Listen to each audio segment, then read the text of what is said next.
a comunidade Cristo Servo lhe oferece o Evangelho do Dia.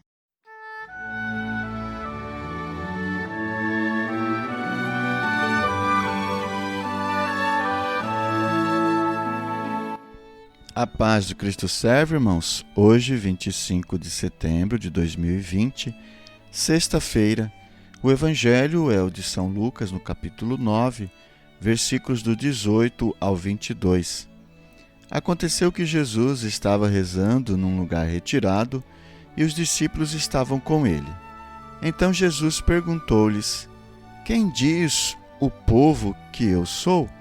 Eles responderam: Uns dizem que és João Batista, outros que és Elias, mas outros acham que és algum dos antigos profetas que ressuscitou.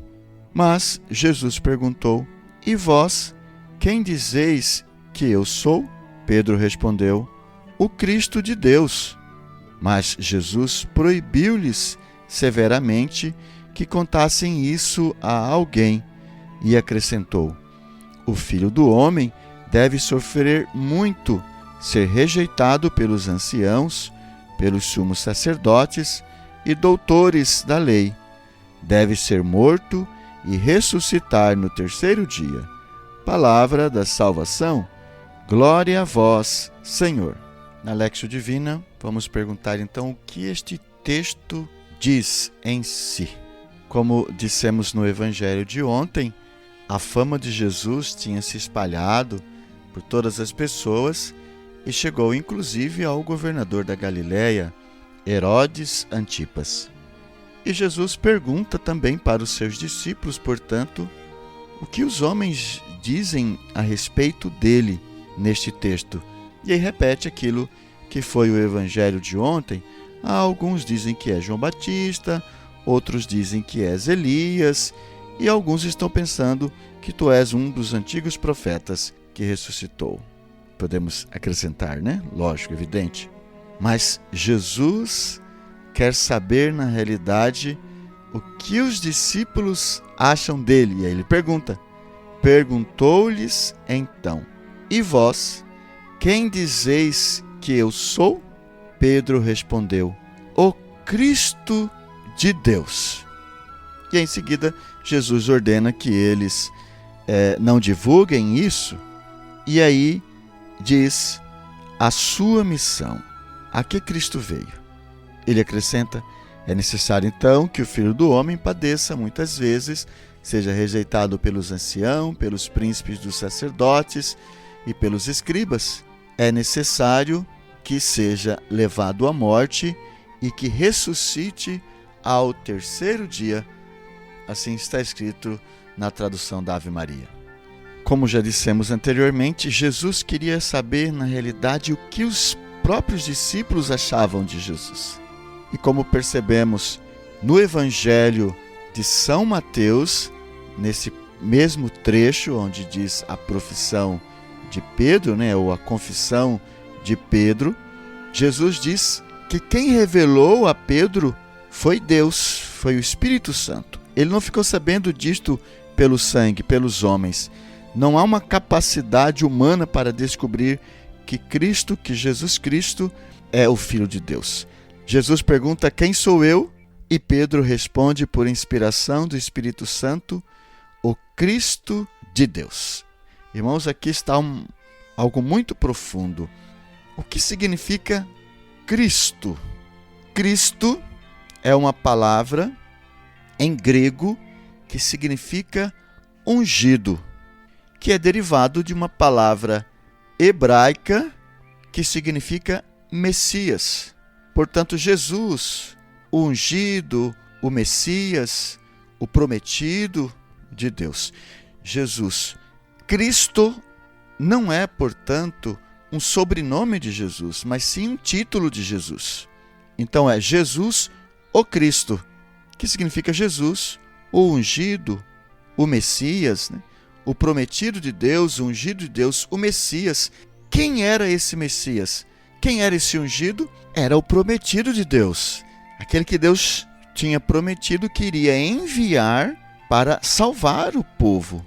Por isso, o próprio nome de Jesus significa Salvador? Está lá no Evangelho de São Mateus, capítulo 1, versículo 21, que fala da anunciação, e está escrito: ela dará à luz um filho, a quem porás o nome de Jesus, porque ele salvará o seu povo de seus pecados. Portanto, Jesus significa Salvador, Salvador dos pecados. Então, Jesus, o Cristo, significa o Cristo Jesus, o ungido de Deus, o prometido de Deus, o Messias, o Salvador. E agora o próprio Jesus vai revelar, fora a sua fama, fora aquilo que ele já tinha feito, qual era de fato o foco, o centro, o cerne da sua missão, do seu chamado, da sua vocação, que está lá no versículo 22 desse evangelho de hoje de São Lucas. Ele acrescentou: é necessário que o Filho do Homem padeça muitas vezes, seja rejeitado pelos anciãos, pelos príncipes dos sacerdotes e pelos escribas, e é necessário que seja levado à morte e que ressuscite ao terceiro dia. Aqui Jesus então revela aos apóstolos, aos seus apóstolos, discípulos, o cerne da sua vocação, do seu chamado, do ungido de Deus, o Messias, o prometido de Deus, o Salvador. Ele faria isso como? Sendo escarnecido, sofrendo muito, sendo rejeitado, sendo morto e ressuscitado no terceiro dia. Por isso, Jesus diz no versículo 21 que ordenou eles energicamente que não dissessem a ninguém, porque ainda não era a hora disto se tornar público, ser revelado a todos. Somente alguns, aqueles mais próximos dele, no caso seus apóstolos, precisariam saber, para que quando acontecesse, pudesse acreditar nele. Por isso Jesus pede o silêncio dos apóstolos. Podemos, a partir daqui, fazer a pergunta, então, o que o texto diz para nós, para mim, para você. O que estamos fazendo, recapitulando o evangelho de ontem? Qual está sendo a nossa fama? O que estamos fazendo, sendo feito da nossa vida? Qual é a nossa história? É uma história de santidade? É uma história de comparação aos profetas? Estamos crescendo em estatura, em graça, em sabedoria diante de Deus ou dos homens? Resumindo, estamos fazendo a vontade de Deus? Agora uma outra pergunta ainda mais séria. Qual é o cerne, o centro de nossa vida, de nossa vocação, de nosso chamado? Não de fazer apenas as coisas que também é bom, que é importante, que é consequência de um outro algo, o nosso ser. Nós somos chamados a ser de Deus, a amar a Deus. Este é o centro, o cerne de nossa vocação, de nossa vida, de nosso chamado. Amar a Deus, ser amor como Deus, porque somos filhos de Deus. E Deus é amor, e nós precisamos ser amor. Tanto que o primeiro mandamento de Deus é amar a Deus sobre todas as coisas.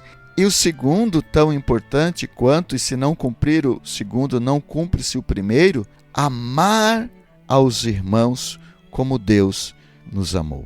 Estamos fazendo isto? Estamos vivendo este cerne do nosso chamado, da nossa vocação? E que para isso, muitas vezes, precisamos imitar a Cristo, porque um discípulo de Cristo não é maior do que Cristo, portanto, deve passar pelas mesmas coisas que Cristo. Muitas vezes vamos ser rejeitados, muitas vezes vamos ser açoitados, muitas vezes vamos ser esquecidos, não vamos ser acolhidos, principalmente entre os maiores, os maiorais, as autoridades diversas. E muitas vezes temos que morrer para nós mesmos, com a nossa vontade, com os nossos próprios desejos, para poder fazer a vontade de Deus.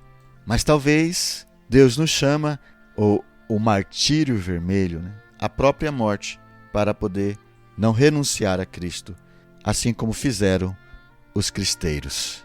Nós podemos, nessa terceira parte, rezar, dar a nossa resposta a esse chamado de Deus, de viver o cerne do nosso chamado, o cerne da nossa vida, o cerne da nossa vocação, que é amar a Deus, que é ser como Deus.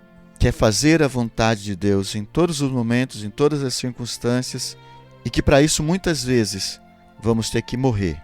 Senhor, nós te pedimos que dai-nos a força necessária para vivermos isto, para vivermos esta vocação do amor. Dai-nos a tua graça, o teu amor, o Espírito Santo, para que nos capacite a viver este amor. Amém. Quero convidar você para deixar no chat aí o seu comentário, a sua meditação. Se você quiser tirar dúvidas, fazer suas perguntas. Quero convidar você ainda a dar o seu like e compartilhar esse vídeo para que tantas outras pessoas também possam ser evangelizadas. Queremos ainda louvar a Deus pelos nossos benfeitores que fazem possível esta gravação. Seja você também um benfeitor da comunidade Cristo Servo. Muito obrigado. Deus os abençoe.